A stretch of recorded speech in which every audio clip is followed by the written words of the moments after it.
Here with Bonnie Haldeman, David Koresh's mother.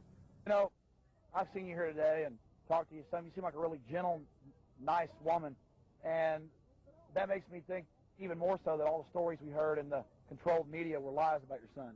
They were lies. They were lies. Because he was a kind, gentle person too.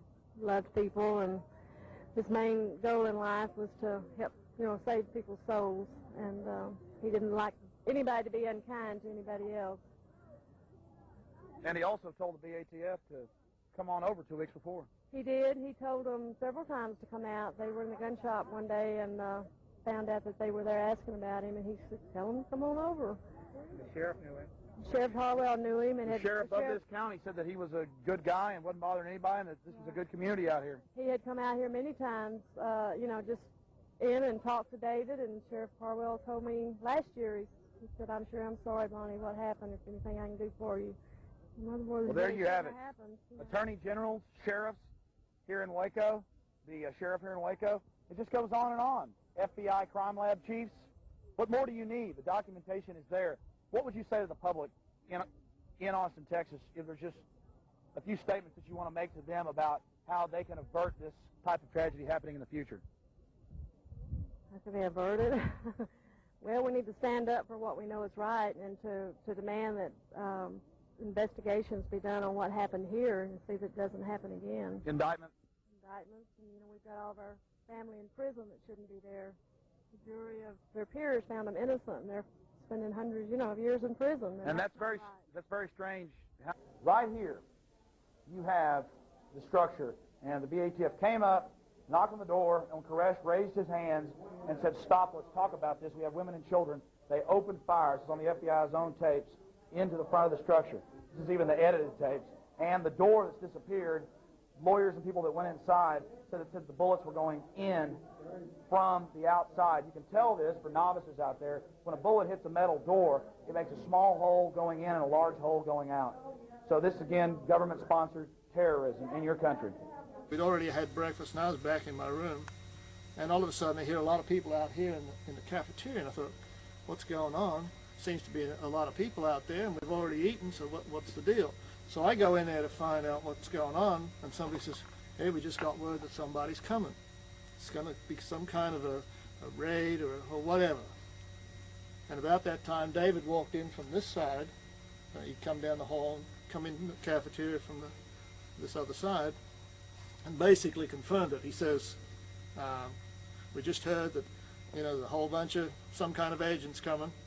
And he says, I want everybody to stay cool, go back to your rooms, just be calm. He said, I'll go down the front door and talk to them, see what they want, and try to talk to them. So I went back to my room. I heard him walk down the hall, heard him open the front door, and next thing, he's yelling, hey, wait a minute, there's women and children here, let's talk about this. And all hell breaks loose. I mean, there's shots coming in the front door like crazy. And my initial reaction was run down the hall, because I figured there's going to be blood and guts everywhere, massacre. And I get about level with where we are, about halfway down the hall, and Perry Jones is crawling up the hall screaming that he's been shot. He'd gone to the front door with David, and he's telling me David's been shot. So I'm trying to comfort him. He's laying on the floor and screaming, and I said, hang in there, Perry, because I'm thinking there's all these other people dead inside the front door or whatever. So I go running down there, and lo and behold, there's no one inside, no one in the foyer area at all. So I run back to Perry, and I'm trying to help him. And so on the tape, as we see the BATF from the outside firing in incessantly, you guys are just going around trying to look for people that have been shot. Well, you guys aren't lining the windows shooting like the television shows us? I mean, like the made-for-TV movies? The movies aren't real? There have been a lot more than 4 dead and 20 wounded if everybody had been there with a gun and automatic weapon shooting at them. But no, that's not the case. In fact, I'd say most people were taken by surprise. Even though you were initially told, well, somebody's coming, you don't realize that it's going to be a bloody mess, you know what I'm saying? You maybe have a little trepidation, well, are they going to be haul us all outside? Are we all going to jail? What's the procedure? We didn't know what was going to happen. But David more or less said, well, everybody stay calm. I'll go down and talk to him. So you figure, he'll handle it, And so next thing we know, all this shooting at the front door. people upstairs, of course, are hearing the shooting from the helicopters.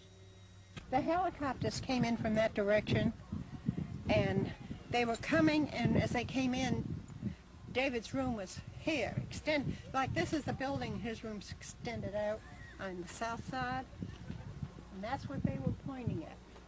They were pointing at his room, and, and they came in shooting in a V formation, and I'll tell you, they just kept it up.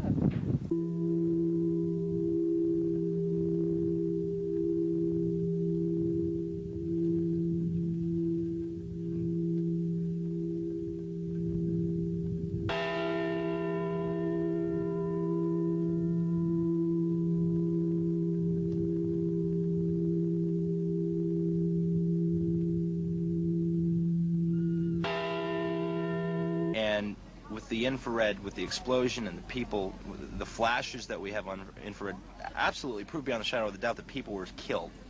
You know, law of averages would state that if there's 9 survivors, and I'm one of the 9, the people that survived came out of the side and the front of the building.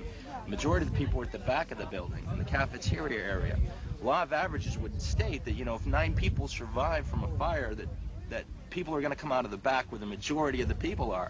And the fact that no one survived that came out of the back always escaped me. I could never understand why. I had a theory, but I could never prove it. This infrared video proves that beyond a shadow of a doubt, that people were killed. And now it's time to get the people that are in jail out of jail, and it's time to get these shooters. Let's get their names, let's find out who they were working for, who was responsible, and get these people put away. You know, we want a constitutional government. We're not radicals in the sense that we want a revolution. No, we just want our government back. This militarism, you know, we've never had a standing army before the Civil War. Now we've got this huge standing army with more than 200,000 troops permanently stationed overseas, the largest naval armada in the world since World War II in the Persian Gulf on a permanent basis. And that's not the land of the free and the home of the brave. We weren't cut out to do that. Here at home, you see things like Waco, which show that we carry over our militarism right into our churches to assault church people.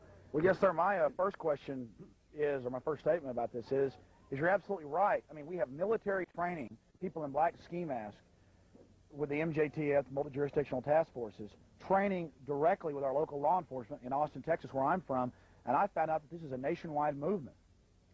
Sure it is.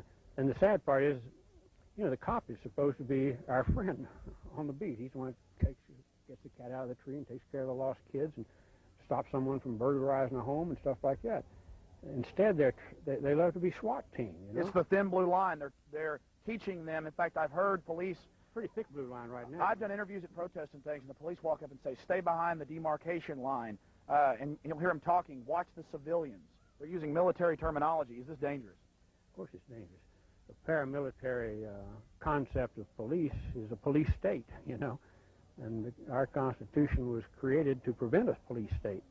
Yet our police expenditures, our creation of the fear of crime and the belief that you can solve crime by more prisons, by the death penalty, and by beating people in the head is crazy. It's just war with our own society, and you see it come to a head at a peaceful church in outside of Waco, Texas.